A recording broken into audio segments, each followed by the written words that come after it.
एक एक बात का जवाब देंगे और जवाब ही नहीं देंगे, गड़बड़ी पाई गई अध्यक्ष महोदय तो उसमें कड़ी कार्रवाई करेंगे। उसको किसी को बख्शा नहीं जाएगा अध्यक्ष महोदय के माध्यम से आगे एक एक पर कड़ी कार्रवाई करेंगे अध्यक्ष महोदय, कोई बचेगा नहीं अध्यक्ष सभापति महोदय। चलिए आगे बढ़िए। सभापति महोदय, पैसा देने वाला कई परसेंट ऐसे लोग हैं, निर्वाचन के काम, दाखिल खारिज के काम, सुझाव भी दीजिए कैसे हो सकता है। कैसे हो। अब देखिए जरा पहले दिलीप जी उठ गए, हम नए दिलीप जी हैं, को बोलने दीजिए। हमको बोलने दिया जाए तो बोलने दीजिएगा तब ना आप लोग दिलीप सिखाते जी तो बोलिए हम बोलिए, अपना आप नंबर बनाने में। बोलिए नहीं बोलिए ना। नमस्कार दोस्तों, बिहार जमीन सर्वे दाखिल खारिज को लेकर बहुत ही बड़ी अपडेट निकल कर आ रही है। हमारे नए मंत्री संजय जी दाखिल खारिज को लेकर बिल्कुल अटूट प्रयास कर रहे हैं ताकि दाखिल खारिज की जितनी भी परेशानियां हैं उसको बिल्कुल क्लियर किया जा सके। जैसे कि दोस्तों इनके पहले लगभग 5.5 लाख, अभी ये नए मंत्री जी नहीं आए तो 5.5 लाख तक दाखिल खारिज का जो आवेदन था वो पेंडिंग पड़ा हुआ था। यहाँ पर इसको लेकर देखिए दोस्तों एक बहुत ही बड़ी अपडेट निकल कर आ रही है कि दाखिल खारिज के लिए जरूरी कागजात क्या होंगे। ऐसे कागजात जो नहीं रहेंगे तो दाखिल खारिज आपका नहीं हो पाएगा, तो वो कागजात को आपको जानना बहुत ही जरूरी है। ये सबसे इंपॉर्टेंट बातें हैं। सबसे पहला कागजात बताया जा रहा है कि खरीद बिक्री, बदलौन, गिफ्ट इत्यादि की जो है रजिस्ट्री आपके पास अगर हो तो, और इनकी इंट्रीम डीड, ये चीज इसमें से कोई एक होनी चाहिए क्योंकि स्लैश स्लैश करके है। मान लीजिए खरीद की आपकी जमीन होगी, बिक्री की जमीन होगी, बदलौन की जमीन होगी, गिफ्ट की जमीन होगी, तो इसका एक डीड होता है, ये आपके पास होना चाहिए जिससे ये पता चलता है कि आपकी जमीन किस किस्म का है, कैसे आपको प्राप्त है।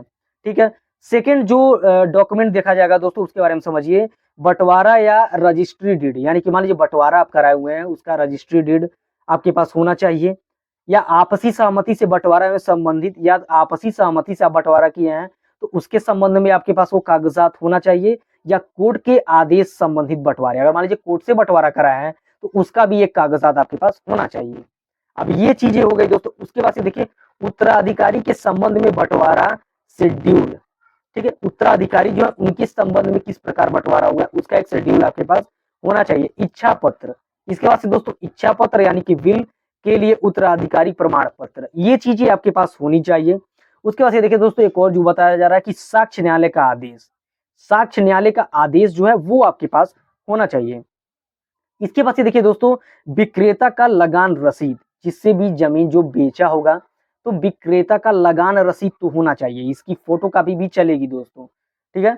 उसके बाद से क्रेता विक्रेता का आधार कार्ड, ये भी इंपॉर्टेंट है, क्रेता विक्रेता का आधार कार्ड भी होना चाहिए।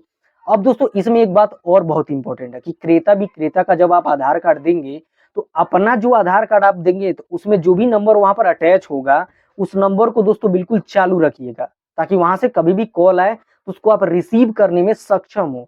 ताकि मान लीजिए वहां पर आपके दाखिल खारिज में कोई भी चेंजेस करना होगा, नाम गलत हो गया, पता गलत हो गया, किसी भी प्रकार की अगर दिक्कतें हो गई तो वहां पर एक नंबर पे आपको कॉल किया जाएगा, ईमेल आईडी भी मांगी जा सकती है। तो ये सारी चीजों पे दोस्तों आपको मेल आएगा या कॉल आएगा, तो इसके संबंध में दोस्तों जब आपको वहां पर मैसेज किया जाएगा या कॉल किया जाएगा, आप रिसीव करेंगे तो आपके जो भी आवेदन वो पेंडिंग नहीं होंगे। आपसे संबंध में आपसे बात किया जाएगा कि ये चीज हमको चाहिए, वहां पर आप री इंटर करवा देंगे तो आपका दाखिल खारिज का आवेदन वहां पर पेंडिंग नहीं होगा।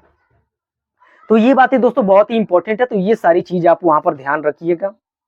तो दोस्तों इसी प्रकार के किसी भी प्रकार की आपको दिक्कत हो तो आप कमेंट पहले करें, और ऐसा ही दोस्तों नोटिस की बेस पे जानकारी पाने के लिए हमारे चैनल को सब्सक्राइब करें, वीडियो को लाइक करें और हमारे साथ जुड़े रहें दोस्तों। चलिए मिलते हैं किसी और नॉलेजेबल वीडियो में, तब तक के लिए जय हिंद।